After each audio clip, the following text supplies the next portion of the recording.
What I love most about craft beer. You can tell that this is just small batch, craft, full flavored beers. It's just the social aspect of it. Tasting new things I've not tasted before. There's always a next beer for me to try. Going back to the artistic license that it allows you to do on a daily basis. I think, we enjoy the beer and the camaraderie and, the times we have when we're drinking beer. It's magical. I love the ability to produce something that didn't exist. Kind of opening their eyes to what's a whole nother, dimension of, flavor or style. The amazing variety that you can get between breweries. I just like that there's something really for everybody. So it's nice to have something like a bunch of different flavors. You can have a bunch of different hops to kind of make it, more personable to each person's taste. I love the fact that you can take artistic recipes and perfect them through consistent techniques and make something that nobody else has ever made before, and then it has alcohol in it so people are happy.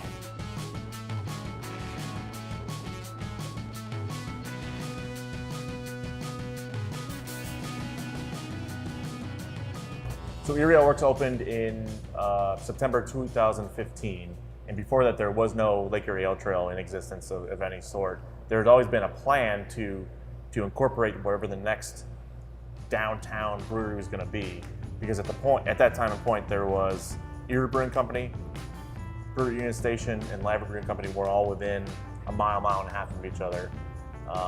When we opened up, right in the middle, at the time, we were right in the middle of Erie Brewing Company, in Labrozzi and Brewery Union Station, and 3 breweries does not an ale trail make. So we were number 4. We were the linchpin that started the whole thing. We went and talked to the folks at Visit Erie. The Lake Erie Ale Trail is a relatively new organization that combines all the efforts of the 12 breweries that are along the Lake Erie Ale Trail. We started in February of 2015. Visit Erie helped to kind of put the icing on the cake, get the ball rolling in a more dramatic effort to get them off a field where they were just working together well, but they needed to go to the next level, and we were there to help them. And from a tourism perspective, an ale trail is a nice draw for those coming in. We already have a really established and prominent wine trail in the northeast, southwestern part of New York area, and we were the next kind of iteration of that, but on a beer basis. We became a body of 10 breweries. We went down to Voodoo and Timber Creek and Sprague and 5 and 20 in Westfield, New York, among other ones, and we included the outlying breweries to come into our group to help boost up the profile of the overall organization. Yeah, so Lake Erie Ale Trail is relatively young organization. We're proud, proud members here early on. It really started out with, the 4 downtown, at that time downtown breweries, and has grown into 12 members now. And we saw it, or I saw it, I guess, or Maz as a whole saw it as an opportunity to get involved and help share what experiences we've had in the wine industry with the growth of Lake Erie Wine Country, the Pennsylvania Winery Association, and other wine trails, and how can we, learn from what did and didn't work in those regards, and how could we help the Lake Erie Ale Trail move up the learning curve quicker. And so we're really excited to be a part of it. It's creating a destination now for both breweries. There was already a destination for wine enthusiasts to come to the region, and I think that's broadening now because they're not mutually exclusive individuals. There are people that want to try both, and I think we're showing that there's even more to be offered in our region.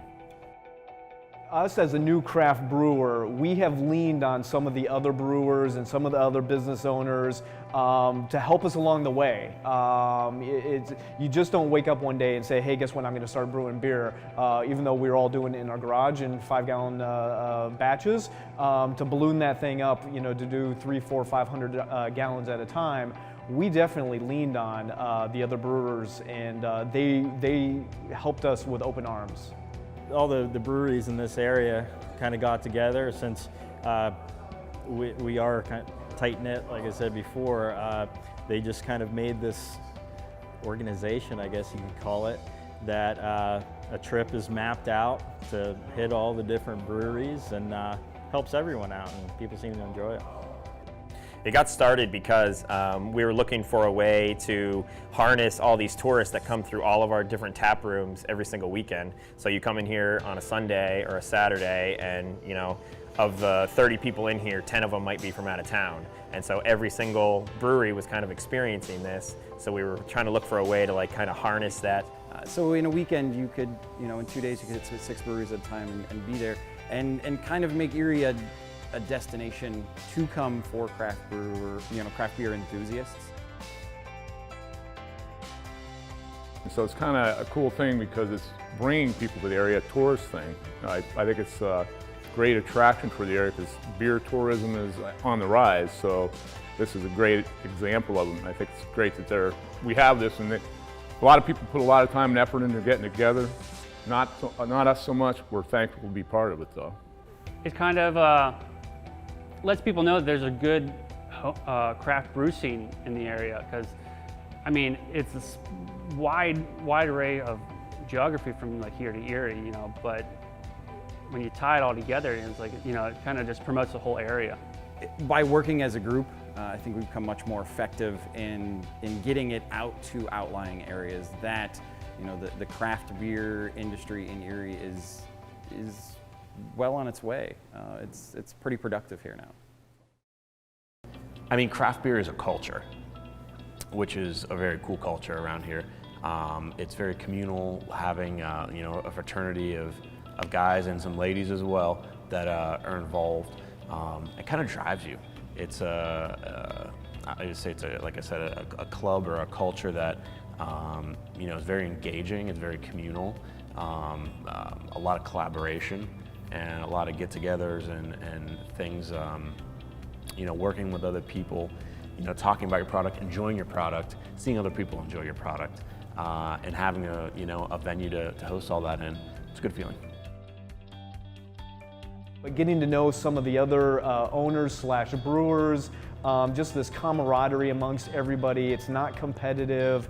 Everyone loves sharing information, recipe ideas. It's just a good group of people to be with. Our area is very close. We do collaborations twice a year. I talk to brewers on a daily basis. You know, a distiller friend of mine works at 5 and 20 and is a brewery in New York. He comes to my house every Tuesday. We play games. We talk about the industry. I think as craft, we're more concerned with growing the community as a whole. As far as doing the craft beer, I've noticed that pretty much every brewer is going to help you out if you ask them. Seems like a beer fest every weekend during the summertime, you know, so everybody's a little close-knit community, and you get to meet all the brewers. You see them every weekend. You know, it's a nice close-knit community. The camaraderie between the breweries has really helped to heighten the industry locally. It pushes you. There's a reason to do better always, to make a better product.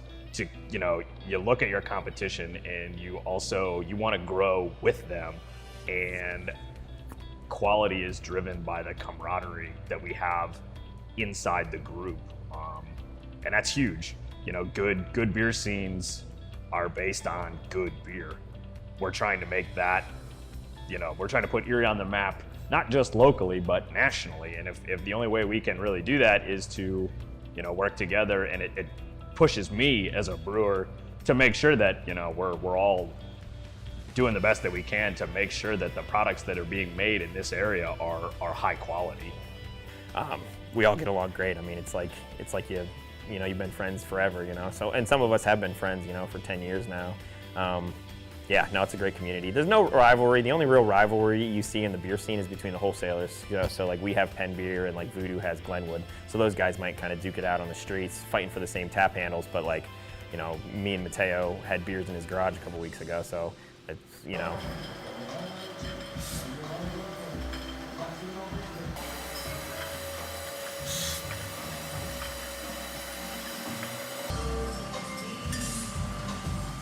The community here is definitely more of a brotherhood, sisterhood than a competition.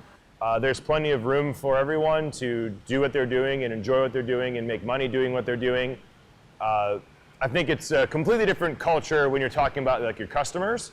But as far as like the brewers and the breweries, you know, together, it's definitely more of a unified group.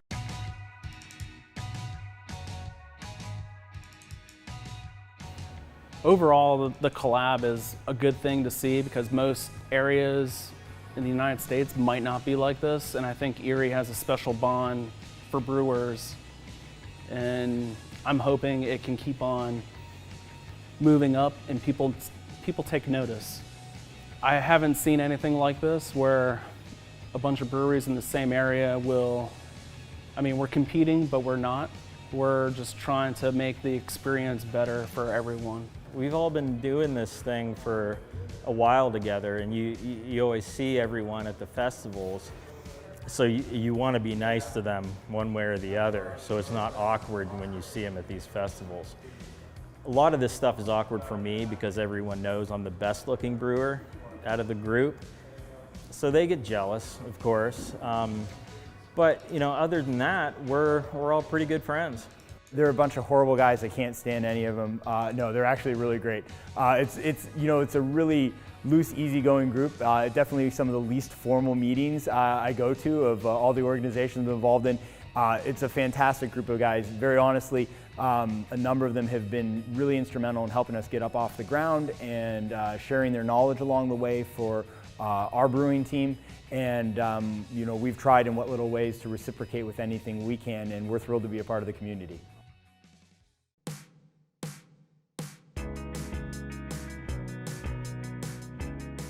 Out of the gate, back in 2006, it wasn't an easy go. Craft beer was still kind of a foreign term. It's hard to believe now. But making people understand that we were a brew pub and not just a tavern or a bar. People came in, people still come in once in a while and say, do you make your beer here? Well, yeah, we're the brewer at Union Station. The tanks are right here. We do make our own beer here, but we still get that question once in a while. So, you know, to try to make the analogy of like, hey, like a winery, you go to a winery and drink their wine. You're not drinking, you know, a wine from France or Australia or California. You're drinking their wine. So to get people to understand that was a big step, but the educational process helped out, and it continues. Just to let people know what's going on, what we do, and why we do it. We're trying to be good citizens, you know, revitalizing downtown, you know, just being an anchor business that pays its taxes and does cool events and, you know, is a conscientious participant. Yeah, we're constantly doing events in our parking lot, you know, working with all the bars and restaurants, donating constantly to a million different local charities that are good causes around town, raising money on in our own way for different charities. Well, first and foremost, I mean, we are local, we're craft. You know, we're not trying to be the next big, huge brewery. We're trying to keep this thing grassroots, just staying true to our words, true to our craft and an artisan type product that we're really trying to do. Well, you know, the fact that, of course, we named our porter Hellbender, and that's, the Hellbenders are down here in French Creek. It's a giant salamander. One beer we called Rust Belt, and we all know that we're in the heart of the Rust Belt, and that was prior to a brewery over in Youngstown being called Rust Belt. You know, we just try to do stuff that we know is hooked up with the local area. It's one of those things, we're from here, we grew up here, we're born and raised here, so everything we do is focused on this. And I talked a little bit earlier about the fact that you know, we can distribute our beer far and wide. We're not a big production facility, it'd be very difficult. We've had it in Philly and Pittsburgh, but I think we like keeping a local flavor. You gotta come here to get it, and I think that's really, you know, you're not gonna go to Philly or Pittsburgh to get our beer, maybe on occasion, but you know, we wanna keep it here in Crawford County, northwestern Pennsylvania, Erie Ale Trail. That's what we want. Local flavor, local scenery, local events. That's what we're about. We started at Hoppers down at Union Station. We're growing. We're out at Knowledge Park now, and our labels for most of our beers represent Erie locations. Railbender, Prescal Pilsner, which is now Bayfront Blonde, Mad Anthony, Misery Bay. I mean, all these titles, I mean, If this doesn't scream Erie, then I don't know what else you're looking for.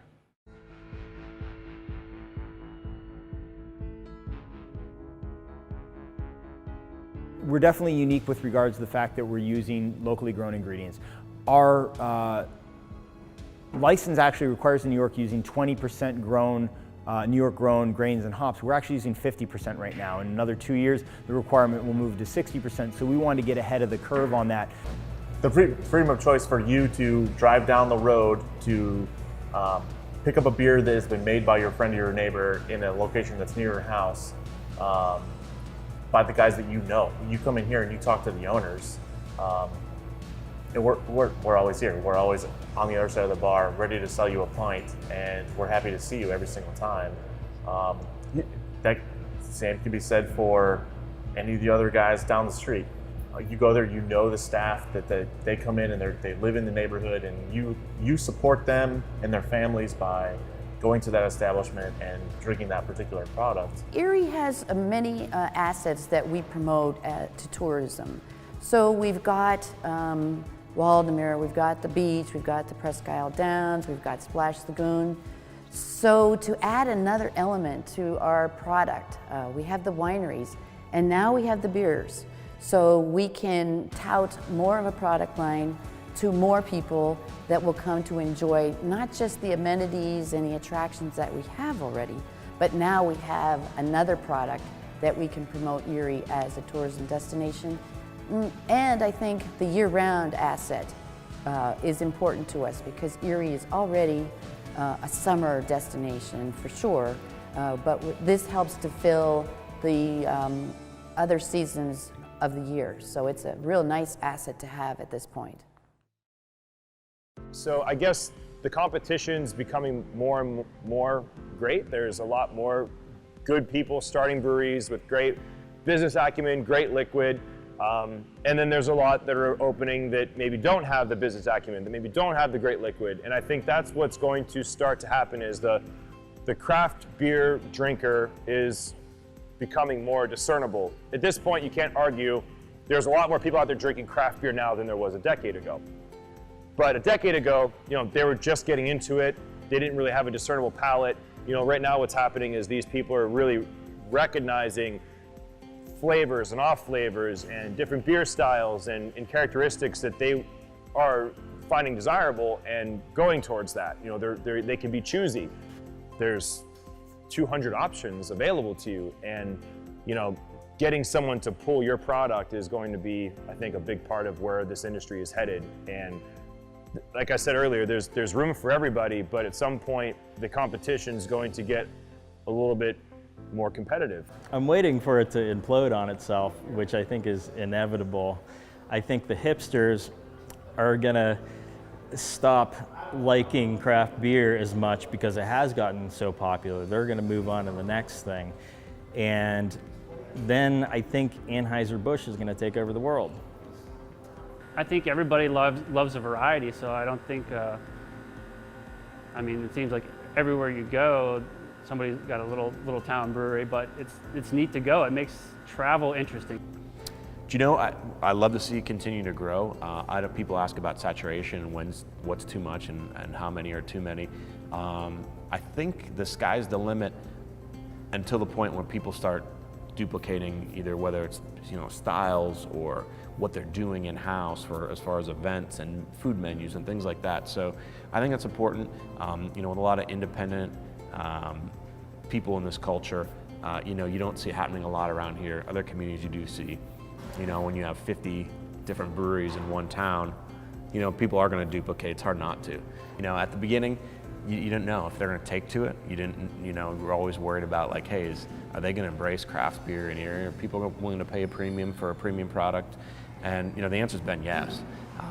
It's slow to change perhaps, but yeah, the change came, and we're excited to be part of it. Just don't wake up one day saying, hey, I'm going to start a craft brewery. It is a business. It's a huge, big business decision for us to get into this. It was a completely different product. It's very capital intensive to get into this. So I started actually talking to a lot of brewers up in the Buffalo area who's got a pretty well established craft beer business up there in industry. And largely where the field is going that I was learning from them and just reading about the industry is that you're going to start getting into these small niche neighborhood breweries like there was back, back in the day. I'm talking back in the 50s and the 40s even and stuff like that. Every neighborhood had a small little brewery. It was their pub, it was their tavern, but they brewed the beer there. And I feel that this is going to be the same way, but there's going to be a shakeout. It just kind of depends. A lot of the craft breweries, though, that I see are going mega corporate, and they're no longer craft breweries in my eyes. They're chasing dollars, they're chasing money, chasing the corporate look and things of that nature, and they're not a craft brewer anymore. It's, again, if you can't walk in there and find the brewer or the owner or the guy wearing the beard, you're not a craft brewery anymore. Loyalty's kind of out of the window anymore, and I think craft beer kind of unites people who want change and want something new to try and taste, and kind of just come over, try out everybody's beer and continue to keep on trying new stuff that comes out. I mean, you're only supporting local businesses, and local businesses support other people in the same area. It's like a give and take, and hopefully it continues. I would like to see a bigger footprint in our local market and our state market, and even push into hopefully become a nationally recognized ale trail. There are plenty out there that are notorious throughout the country that make, not only are you a local destination for visitors and tourists, you're a national and a global destination if you can really make that leap. The best way to do that is to get our product in front of people, make sure that it's the best that it can be, and that'll come organically, and that growth there will grow our individual breweries. We're getting to a plateau of growth as far as new breweries opening up and becoming these massive national known brands, but the focus on local, I think, has helped that expand a little bit more, where you're focusing regionally instead of nationally, or trying to be in multiple states. You're just kind of focusing on that. So I think that the increase of brew pub styles is going to continue, but we're also facing stiff competition now from wine. Now craft spirits are coming as well. So I think we're going to see, like I said, kind of a plateauing of that, but in my hope is that in that you will see an increase in quality across the board of the products that are coming out.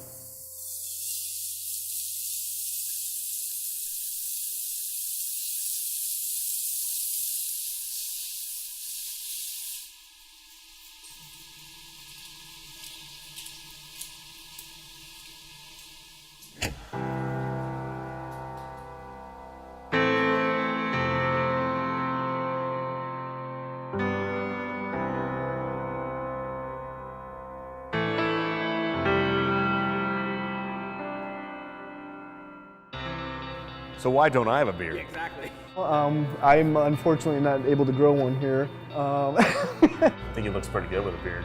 I've seen him without a beard. Look better with a beard. This is true. Why do most craft brewers? It's like, yeah, there's an unwritten rule that that's part of the uniform. We're special like that, I guess. Well, because when you're this sexy, you got to hide some of it. Probably because we're kind of lazy people, and shaving takes a lot of effort to do. At least that's how I am, that's for sure.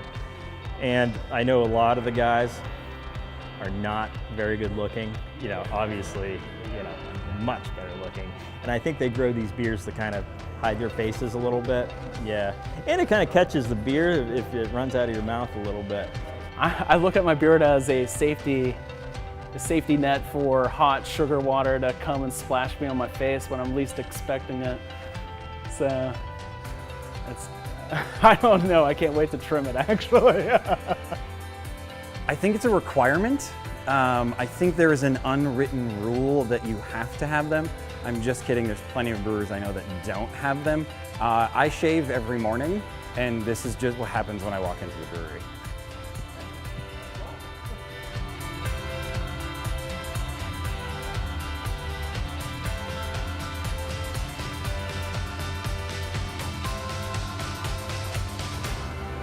Magical.